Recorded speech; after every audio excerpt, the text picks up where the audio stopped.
We're not going to get full adoption until these hacks stop, and they continue yesterday and another one today. This is one every day of the week. It must stop before we get adoption.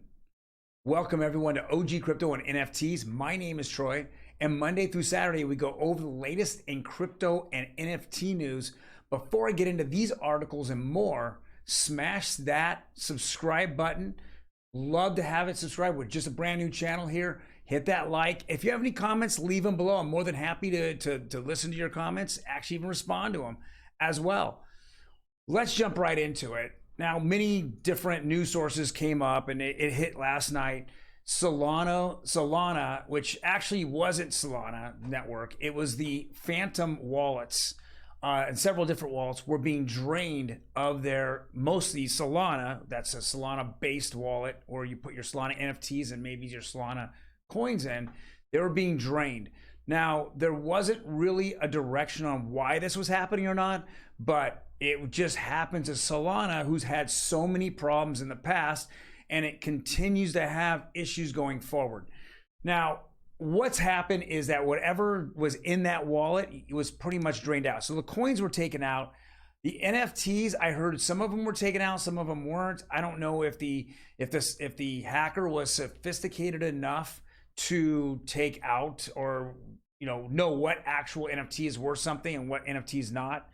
So, but what they're talking about is that these wallets were put on, and this is what's being speculated, that the wallets were on mobile devices, and those mobile devices stored, the seed phrases on the phone itself, and it made it easy to break into that. Where the seed phrase is that they used a seed phrase or a password, and they were able to get right into their wallets and then just drain the wallet itself. Now, I heard that some Ethereum wallets were included in this, and it probably was simply because the Ethereum wallets were also on your mobile phone as well. Now, I heard it was a Trust wallet, not so much a MetaMask wallet, but this is an evolving story that's going on right now. And as of time I'm recording, there really is no solution that's happening.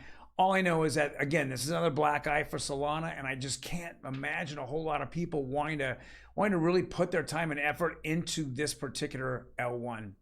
Next article here. Now, there's been many stablecoins that the U.S. government has been throwing out there. I know Senator Toomey had a 2-page stablecoin directive that he was pushing. It just seems like a lot of these are happening now. Like people are pushing these stablecoins. It's the first step to get all of the crypto coins, at least get them regulated, and then figure out if they're a commodity or security.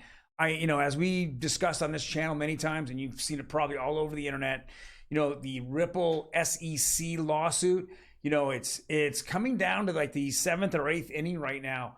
And it's going to get very interesting in the next 30 days, because I don't think it's going to actually go any further if the SEC has to give up the him and emails, which shows, I believe, and speculation, shows internal SEC fraud that's happened on not only on Ripple and XRP, but also on Ethereum, Bitcoin, as well as some other stock, some companies that went IPO out there, including Alibaba back in 2018 and 2019, as well as a Bitcoin mining company. So with all that being said, I don't think that the SEC wants to give that up. I think I actually feel very disappointed that things are being hidden. So with that being, with all happening, they're trying to rip the stable coins out, and let's see if we can regulate them first. So this is, it says Senators Stabenow and Boozman, one's a Democrat, one's a Republican, introduced a crypto bill that extends CFTC regulatory powers. Well, this really makes a lot of sense. We want the CFTC to regulate. It's a commodity regulated, regulator here, versus the SEC is a security regulated, and they're more anti-crypto, as the CFTC wants to see innovation in this space. So they've been actually throwing bouts back and forth. At least some of the CFTC fam, the head of it, has just been really hammering Gary Gensler over there at the SEC about the way he's handled it and the way he's on his power trip. But it's good to see that it's bipartisan here, that we're going to see something happen in this space, hopefully soon. Now, I don't expect this to roll into the midterms. I expect it to happen afterwards. It's not going to happen, in the next couple of weeks, and then they go all on a break because they're all going to try to get reelected, right? And then they come back, and these senators, and the House of Representatives, they all come back, and then I think there's going to be a lot of other issues that they're going to want to posture themselves for the midterms. Next article here, it says Transacts deploys fully functional metaverse ATM in Decentraland. So this is pretty cool. It's the very first ATM. You can get on in there, and if you're an owner of land, you can jump in, go over to this ATM, walk over to it in the metaverse, and then you can transact by using your fiat currency. So using US dollars to buy crypto. It's kind of an exchange in itself, but it's pretty cool. It's fully functional. I'm interested in seeing it. I think it's fully deployed the next day or two, but I really like that the way we're continually evolving in the metaverse situation. I'm interested in seeing what's going to happen next. We have Sandbox, and then we have the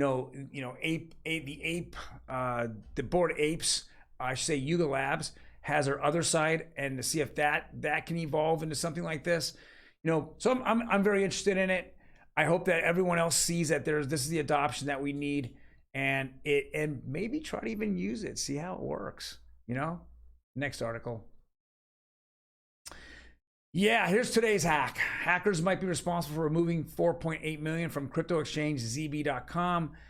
It says the suspected hacker followed ZB.com, announcing the suspension of deposits and withdrawals on Tuesday in response to sudden failure of some core applications. So it looks like he got into their system, hacked it, took it down, and maybe took it offline, and then just started picking through it and picking it up. So it's just another show of disappointment in our community, where we cannot, security needs to be of the utmost importance. We can't just throw out exchange or bridges that we saw for Nomad.